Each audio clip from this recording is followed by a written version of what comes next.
Hello, everyone. Now you can hear me. That was my fault for once. Can't blame Neil. Neil's got a new computer, new haircut. Everything's looking great. Yes. Hello, everyone. Welcome to Team News ahead of Game Week 2. I'm joined by Neil, our Team News expert.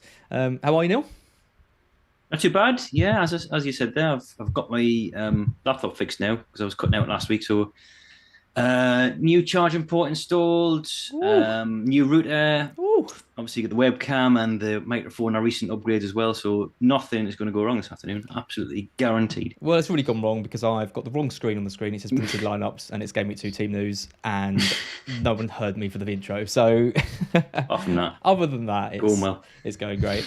Loads to talk about, loads of team news to discuss. I don't think there's been anything catastrophic, has there? No. So, not really. Yeah, we'll cover all 20 teams as we always do. But yeah, if the too long didn't read thing is that I don't think there's anything major for us to worry about. Let's start with Villa and Everton then. Let's start with the home team as usual. A few people sweating on Leon Bailey. What's the update with him? If he's frozen, you back? Hello? Are you still there? Yes. I am. Are you? Yeah. Are you froze on me there? I don't know what was. I don't know. I'm not buying that. Right. Well, hopefully you can hear me. So Villa, we didn't get much in the way of bona fide team news from Gerrard. Not what I've seen, anyways. This is one of the ones I haven't actually seen all the way through. But I don't think we were aware of too many injury concerns. Courtney House is out longer term.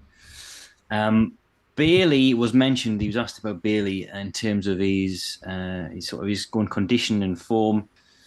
Of course, most of us, or a lot of us, want him to start this week. We got him in as an early season punt, and Gerrard says he's been looking sharp, including in training this morning. So I did hear some suggestions that he might have had a knock from last weekend, but that doesn't seem to have amounted to anything. And obviously, he was training today, and Gerrard's been tipping him up physically anyway. I said he looks sharp and healthy, in a good place after the disappointments of last season. Now, obviously, that doesn't guarantee him a start tomorrow, but you'd welcome words because he was critical of some other things from last weekend. Very disappointing defeat to Bournemouth. And Bailey was the one midfielder who stayed on the entire 90 minutes. I think Gerrard made 5 subs. And I think all of them were the other members of that midfield and attack. So Bailey was the only one who stayed on. And I'm an owner myself, and I'll be starting him against Everton. You'd think with the temperatures that they are tomorrow, I mean, it's going to be into the 30s for most games. He'll see some game time because I think there'll be a lot of changes, a lot of energy being sapped. So I'm sure he'll be on the pitch at some point, and I'm hoping for a start. Yep. What about Watkins? Any news? There's some rumours that he's fallen out with Gerrard, right? But anything concrete on that? Well, I've not seen anything yet. As I say, I'll watch that in its entirety all the way through because there's been so many in that lunchtime rush. Nothing on the transcribed quotes on the Villa website, although they would cherry pick the more positive ones. Yep. And I'll look into that, but I doubt Gerrard would be particularly open if there had been a row. Ings stunk the place out a bit last week, so if there isn't any kind of tiff, then you'd think Watkins stands a good chance of coming back in. But I'll consult the local rags, see if there's anything more substantial on that. Yep. Jenko says this is the best he's ever seen you look on a stream. So that's nice. Well, that's not much praise, to be honest. Usually quite ragged by the end of a working Friday, and most of my clothes now are stained in some variety. I haven't shaved in weeks. Generally speaking, on a team news video, thanks to my son, and this job. But thanks very much. I'll take that compliment. Yeah, I've set such a low bar that it's probably a minor improvement. But cheers very much. Yeah, Men's Style says gingers are going to perish into dust in the heat as well. So, I said the same thing about Colback yesterday. And when I looked at the Nottingham forecast. Oh, yeah, absolutely. Anyway, we digress. It is Everton next. Lampard, Gerrard, the first battle between them as managers, right? It is. Don't think they played last year. Yeah. No, they didn't. I thought they had, but because Lampard came in I think, January. But they must have just missed each other. So actually not very much in terms of team news from Lampard, who's normally quite forthcoming. I just think he wasn't asked. and there might be some coming out later in the embargoed section. But we do know that Godfrey and Mina are going to be out, probably long term. Godfrey's definitely out for 3 months with a fractured fibula. Yerry Mina has seen a specialist this week about his ankle ligament issue. So they brought in Connor Cody. In the meantime, obviously 2 centre-halves down. They've got one back in the form of Cody, and I'm sure he'll be starting this weekend. Rondon's back from suspension as well, and maybe later on we'll hear more on the likes of Davies and Gomez. But pretty short and sweet press conference from Lampard this morning. So Rondon is the only recognised striker in the club? Yeah, Calvert-Lewin's of course out as well for, I think, about 6 weeks. Wow. Was asked about Rondon and whether it's a given he will start, given that he's the only bona fide centre forward, but he said we're still weighing it up. Did mention that some players have had this sort of disjointed pre-seasons for one reason or the other, so there's no guarantees that Rondon does actually start, and he might go with what he did last week, a sort of a false 9 in the shape of Gordon or maybe Dele Alli. Short of genuine goal getters, because even though if Rondon does start and he's a striker, he's not someone who's been particularly prolific in his career, and certainly not in his time at Goodison. Yep, confident Dean owner if Rondon starts, not going to lie. Let's move over to Arsenal next. Again, a few sweating over players like Zinchenko. Salah obviously had a great first game, but there's Ben White knocking around and Tomiyasu. What's the kind of update with some of these players? Well, he's nearly got a fully fit squad, so that's obviously going to add to the risk, I think, in the medium term. Certainly when there's game week 4 to 7, or game week 4 to 6, when there's 3 in a week, and then the Champions League and Europa League kicks in then. So they already had Tierney back last weekend on the bench. Tomiyasu, Smith Rowe and Vieira all been in training this week, being integrated into full team training. And Arteta said some of those will be in the squad tomorrow. So I do think it'll be bench duty for all of the above. But obviously medium term, there will be some, I think, chopping and changing within that squad as he juggles commitments home and abroad. Excellent. And how about Leicester? They haven't sold their players yet, so I'm guessing Rodgers is relatively happy.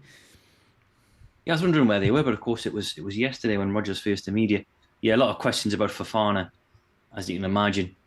Nothing new on the team news front, so just who we knew already was out. So Pereira's out for 6 months. Barnes is still out. He's still complaining of irritation in his knee, so he's out for the foreseeable. No time frame put on him. And Ryan Bateman's the other one who's been out for a long time, but nothing new. Okay, great. Moving over to Brighton next. Great result for them against Manchester United. Yep. It's the battle of the team news. It's Brighton versus Newcastle. It is.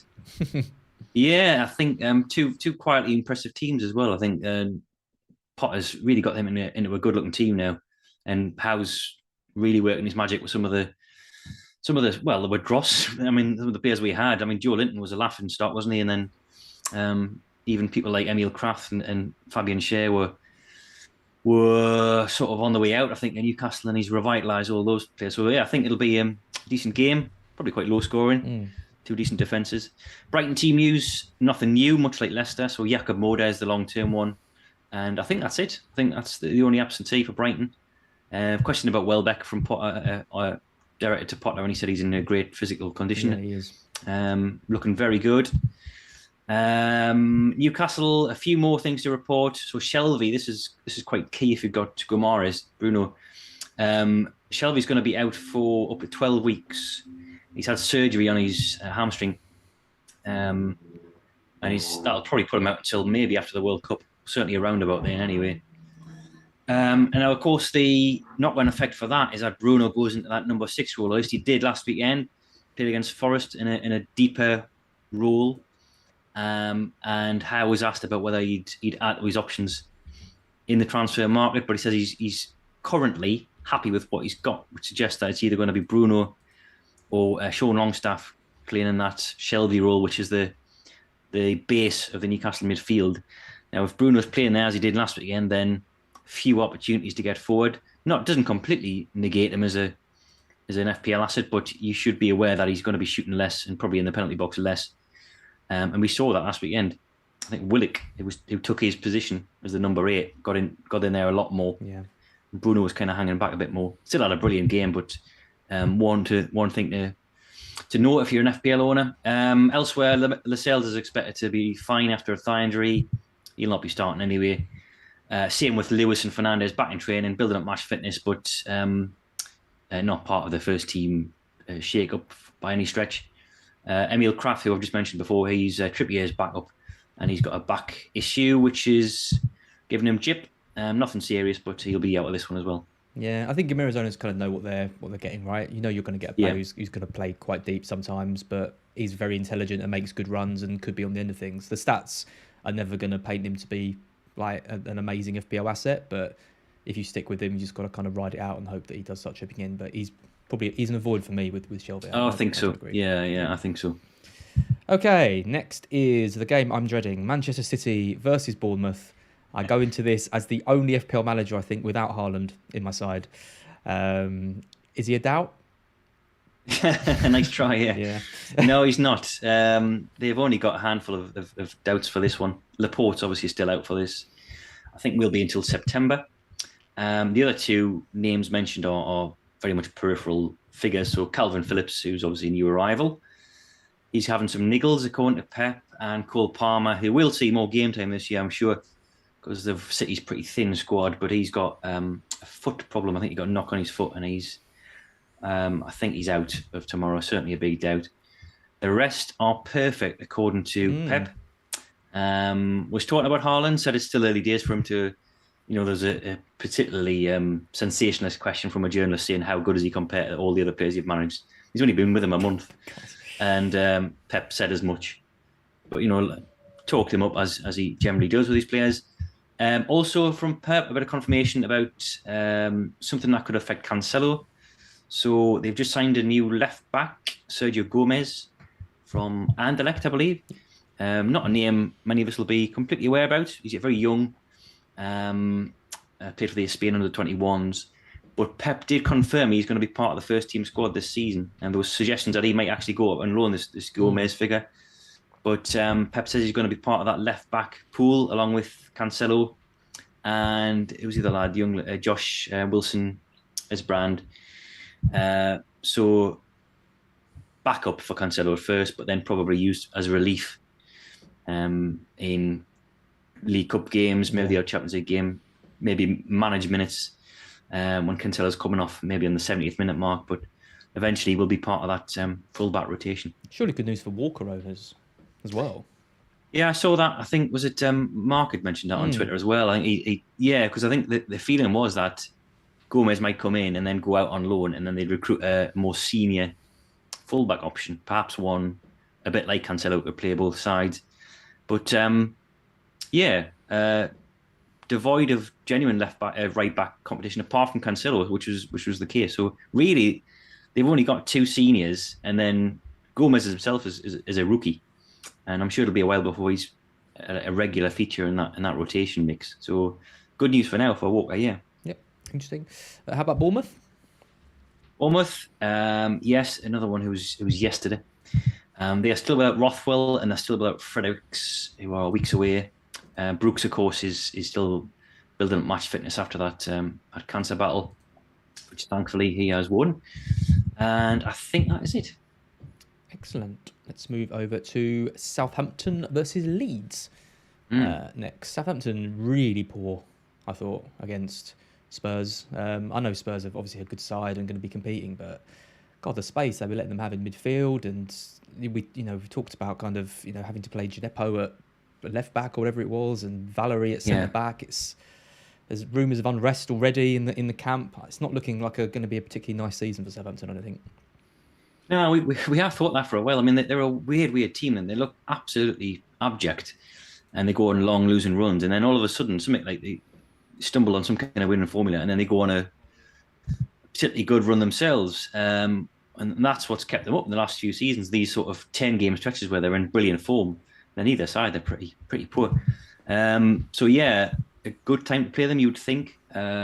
Still sort of bedding in new players, and they haven't really got many in-form strikers, bar Lianco, who's got a knee problem, and Livramento, who's a long-term absentee. I think they're fine on the fitness from Southampton.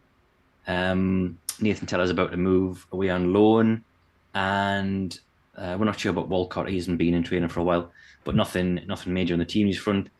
Leeds, I don't think there's anything new in terms of bad news. Some good news, though. They've got Dan James back from suspension.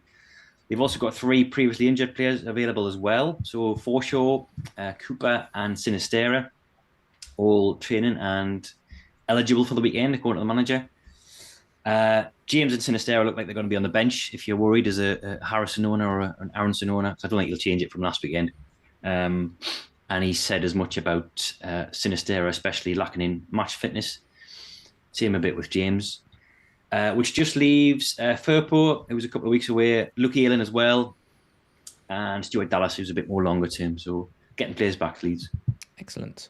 We're halfway through. If you could just subscribe to the channel if you haven't already and like this video, it'd be much appreciated.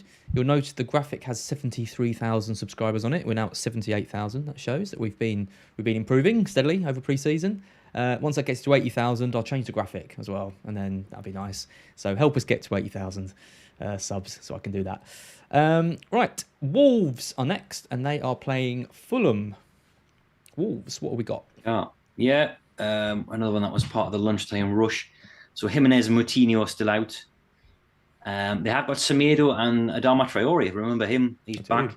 Yeah, technically available for selection, but Bruno Lage said that they are lacking in match fitness, both of them. Semedo has been out for a long time, I think to the back end of last season. Traore's missed most of pre-season as well, so bench duty beckons for those two at best. They have got new signing as well. What's his face? Is it Guedes? Yep. I can't pronounce his name. I think that's right. Yeah, so Bruno was talking about him a bit and saying he can play, as we knew, he can play in a variety of positions. He can play as a striker, as a winger, as a second striker. He played all those positions at Benfica. So a versatile option who may end up playing perhaps through the middle while Jimenez is absent, because last weekend they had a bit of a, sort of a fluidish front four with Hwang. I think Hwang was the nominal striker. I might be wrong, but I think it was Podence and Neto either side. Then Gibbs White kind of playing just off.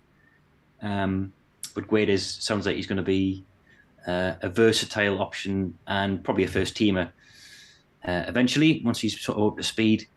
Might be bench duty at first, but a big money signing and someone we'll probably do a scout report on, I think, in the coming days, because I must admit I'm not overly aware of him, bar some sort of stats and newspaper reports, but another Portuguese midfielder.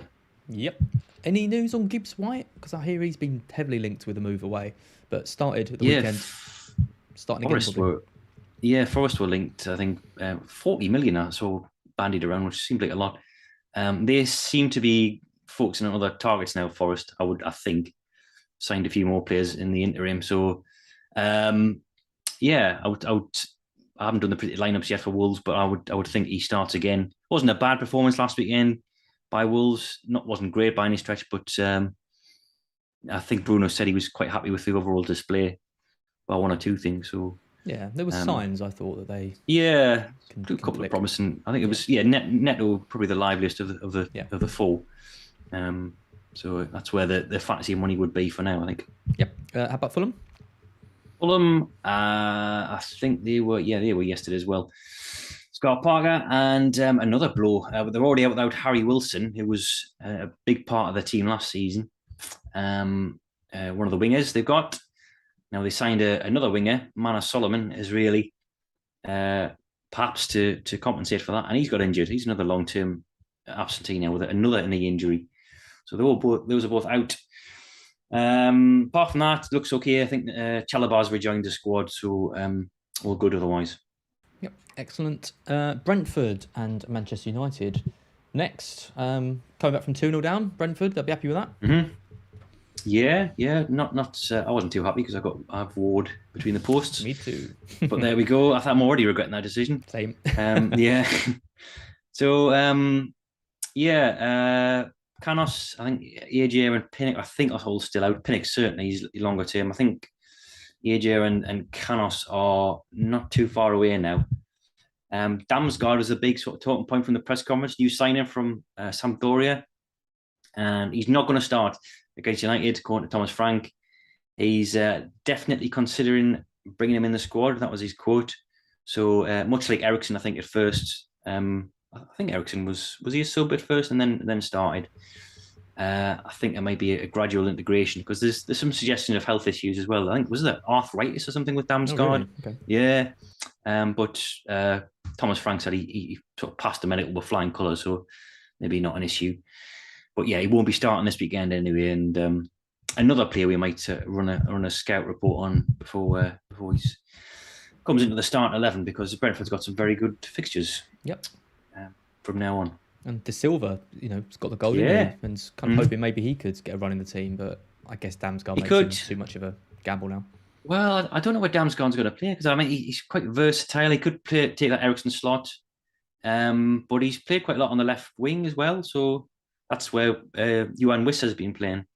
So we'll see where he ends up. But yeah, De Silva came off the bench. I think even without Damsgaard, he's still not sure of a start because I think Jensen did all right before De Silva replaced him. So what you want from 4.5 midfielders is guaranteed game time, and De Silva probably doesn't quite give you that just yet. Yep. United, really poor from them. Can't blame Pogba, can't blame Ronaldo. I thought they were better when Ronaldo came on. Will he start? Yeah, they were. Yeah. Well, I think Ten Hag was sort of intimating that. Team news is the same. So Martial and Lindelof are still out. And obviously Martial being out boosts the game time prospects of Ronaldo. So last weekend they started with, of course, the false nine.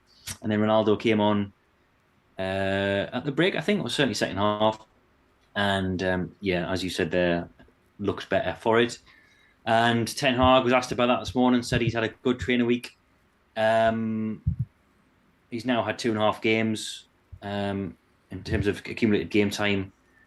Played a bit at the end of pre-season as well. So I think Ten Hag was kind of pointing us towards that direction, and it didn't really work last weekend. Not having a bona fide striker, so I would think he comes in for this. Yep. Cool. Let's go over to Forest next, who are playing West Ham. Both lost at the weekend against good sides, though. Difficult. It's James's Park these days, not easy, and of course City, not easy. Let's go to Forest first. So many new signings. I can't even keep track of who they've got these days. Any news? No. Well, I know. I mean, there's the fella arriving from Atlanta, whose name escapes me. But they've also been linked with Czech Kuyatlia this morning. Another one. Right. I think we're well into double figures now. I think possibly 15 signings or something. But they might need them this weekend because they've got another injury. So they're already without Ryan Yates and Steve Cook. Were absent last weekend. Scott McKenna, who's another centre-half, is a major doubt after picking up something in training. So they're going to have at least one change to that starting 11. But yeah, fleshing out the squad a lot now. And based on numbers, you would think they've got the best chance of the three now to stay out. I know Fulham and Bournemouth were the more impressive of the three teams on the opening weekend, but we've heard Parker and Silva complaining about a lack of depth in their respective squads, and Cooper's got the opposite problem now. He's got a real solid core of players and he's now got options in pretty much every position. It's Remo Freuler they've signed. That's him. Yeah. Who is their 14th summer signing? Yeah, and possibly the biggest one of the lot. Yeah. Yeah, but apparently they've got their set sight on Malinovsky. Have they? So Euro players of the game will remember him. He was widely tipped to be a star. I mean that, and didn't really deliver, but hell of a player.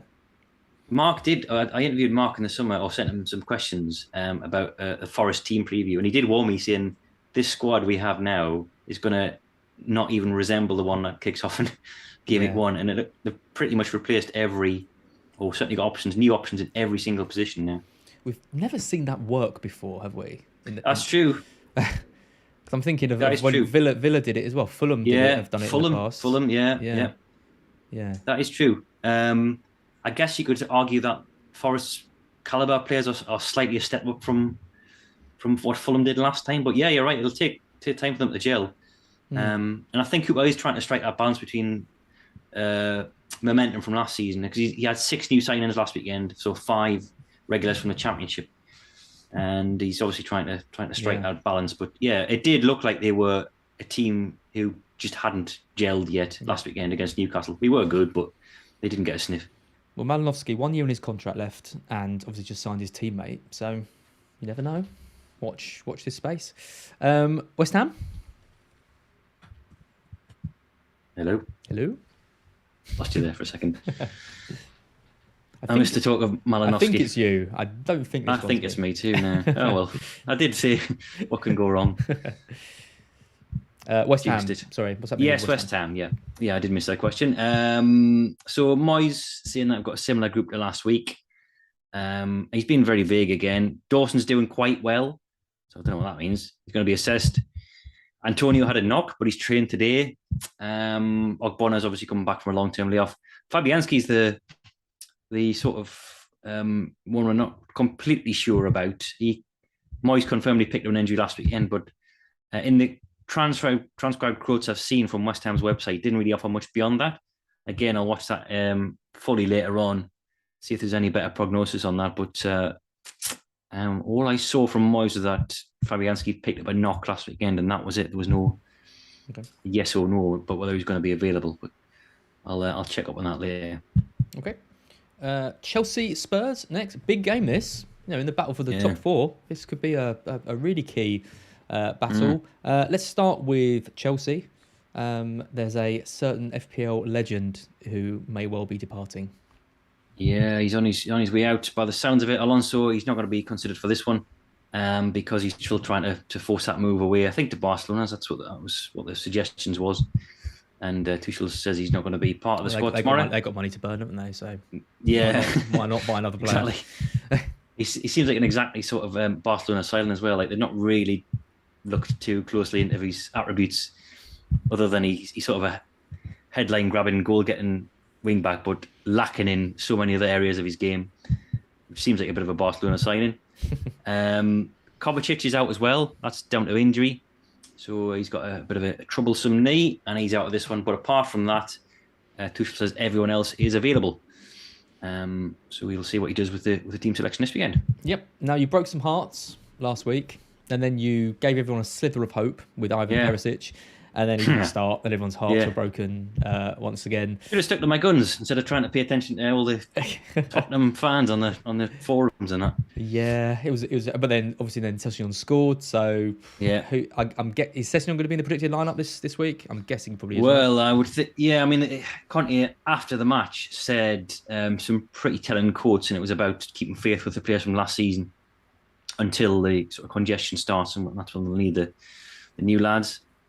That's not to say there won't be a change or two this weekend. He might decide horses for courses with one or two players, but if we're taking Conte at his word from last weekend, and he rewarded the form of 2021-22 with starts last weekend, then will he do the same after a 4-1 win when pretty much everyone excelled against Chelsea? Now, you could argue that Perisic would be a better fit for the Chelsea game because he's got that extra nous, that sort of tactical insight from the wing-back position who could combat that threat down the right.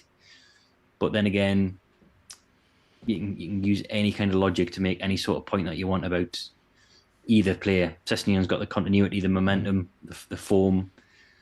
Perisic has got the, world-weary, the sort of, that knowledge of that position over many, many years. I'll probably be sticking with Sessegnon in the team use lineup.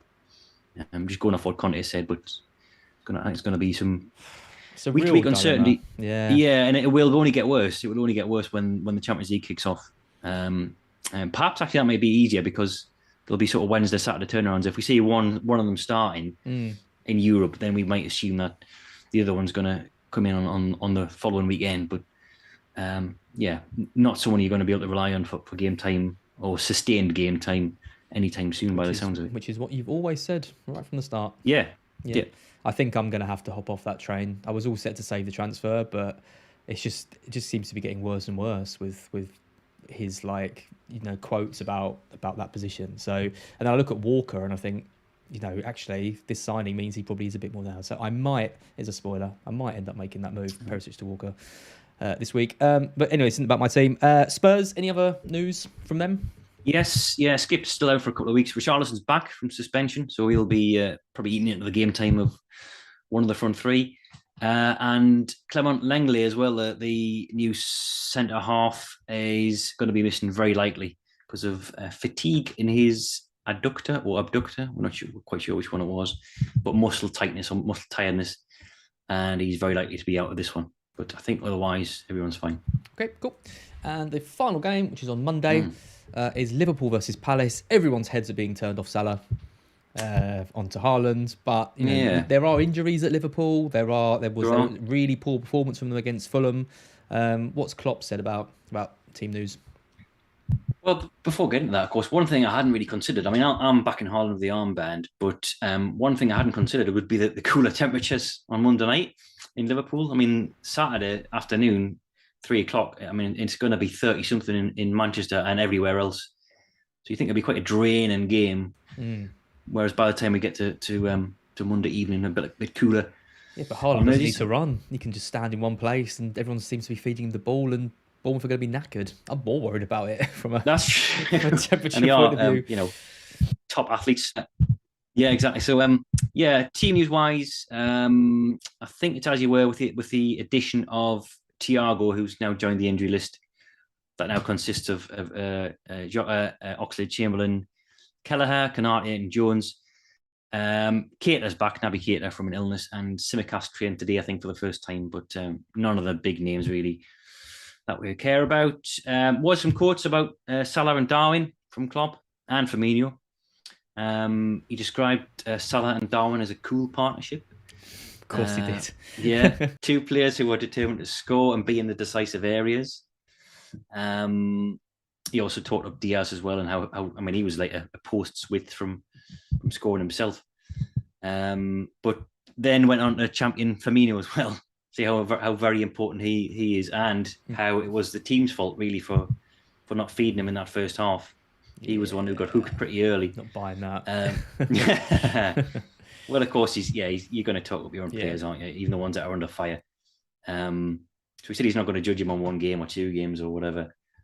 And he's obviously he's got the nod in the last three over Darwin, but gradually he's eaten away at Firmino's chances of a start, I think, and it'd be very hard for Klopp to overlook Darwin after what he's done, not just in the Community Shield and last weekend, but also in that friendly against Leipzig as well, when he came off the bench to Hall. So Darwin edging ever closer to that start.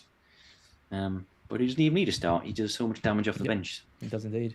Bernardo in the chat says you've got to take into account X temperature. I wonder if anyone will actually switch Haaland to Salah based on your temperature analysis.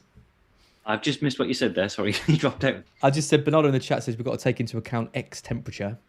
And I wonder if anyone will switch Haaland to Salah based on what you said about the 30-degree heat in I'd never even considered it until someone mentioned it in the FFS chat section, and Klopp was asked about it, saying, "Oh, the fixture calendar's done you a favour by putting it on Monday night." To which he prickled and said that, well, Palace have got exactly the same advantage of playing in cooler temperatures. But one of those things that you're not really going to know the impact of it until probably after the game's finished. I mean, they're all super fit athletes. It's August. They've only had one game. They've had a full week. Do the temperatures really affect the game that much? I mean, if it was like 40, maybe, but they all do warm weather training in the summer. They all train in sunnier climes in Spain and elsewhere, Dubai. So maybe we're overthinking that one. People say we overthink FPL. No. we very much do. Final team then of the week. The final team of the team news is then Palace. There's obviously not a huge investment in their players. No. But what can you say about their team? How are they shaping up? Well, I've got an update for you on Nathan Ferguson, who is set for another spell on the sidelines. He's Vieira would only confirm that he's had a setback, but media reports suggest he's going to be out for, I think, could be 2 months. Nathan! I know, so close to getting back as well. One day. Poor lad. I mean, I really do feel sorry for him. So do I. I mean, I laugh about him every week, but he's. I mean, it must be pretty taxing and like mentally to get that fit again and then to pick up something else. Absolutely, yeah. But yeah, not going to be around on Monday night. Neither is MacArthur or Tompkins, but someone who is back and got a chance of being in the squad is Michael Olise, who looked very decent in the back end of last season. Now he's been out all summer, I think since May or April. So I'm sure it'll be bench duty at first and then building up his minutes, much like Eze was last year with Vieira. So you'll not see him in the starting 11 for a while probably. But a player to monitor for when Palace's fixture swing, when that's like a long time away, game like 9 or 10 or something like that. But they've got some really good fixtures, I think, after the international break, and they've got some very, very cheap midfielders like Eze and Olise. Yep. Who got potential. Excellent. Fantastic stuff, Neale, as always. We have had a super chat. We don't normally get these and we don't normally answer them if we did, but this is a nice easy one for you. Who's going to be in your predicted lineup for City out of Ake and Stones? I'm not giving that much thought. I would have thought Ake. Sorry, I thought this was going to be an easy one. Stones hasn't. I don't think Stones has played a minute, even over the summer. Now, eventually, we'll have to get those minutes. But Ake is the only sort of true left-sided option at centre half with Laporte out, and I know it wasn't overly convincing in the Community Shield, but they got the nod last weekend, and I would think Ake and Diaz again. That'll be where my money was. Yep. But Stones maybe coming back in. I don't know, sort of give me 3 or 4 over the Champions League game, perhaps. He's got to get minutes eventually. Do you think that would be the first choice partnership with Laporte out? If Stones was fit, do you think he'd be playing over Ake? Well, I don't. I think is I don't know, because Pep likes a left foot, isn't it? He likes a left foot at the left side of centre half. Now he has played with Stones and Diaz before, but I don't remember it being. I might be wrong. I don't remember it being overly successful, because he likes that Ake or Laporte. He likes them to have that ability to open up and play the ball left to the left, whereas Diaz and Stones are constantly sort of shifting the ball back into their right foot. So, barring any sort of catastrophic dip in form, I would think Ake is the position to be held. But I'm no Pep. Yeah, he's much improved. Ake, I think he is. He's come on a lot. Yeah, he was very much backup for the first season, but then now he's a lot better than what he used to be. Yeah. Excellent stuff. Thank you everyone so much for watching. Just a final shout, if you have enjoyed this video, do give us a like, do subscribe to the channel as well, as we push for 80,000 subscribers. Neale, thank you so much as always, all your hard work. Check out Neale's stuff on Fantasy Football Scout, check out the predicted lineups, which will all be there as well, and all the articles and stuff that everyone's doing. It's all amazing stuff, and we'll be back next week for the team news. Actually, I won't be here next week because I'm going camping, so you will be on with Joe. Good old Joe. Good old Joe. Yeah. Excellent stuff. Thanks a lot, Neale, and I'll see you in a couple of weeks. See you soon.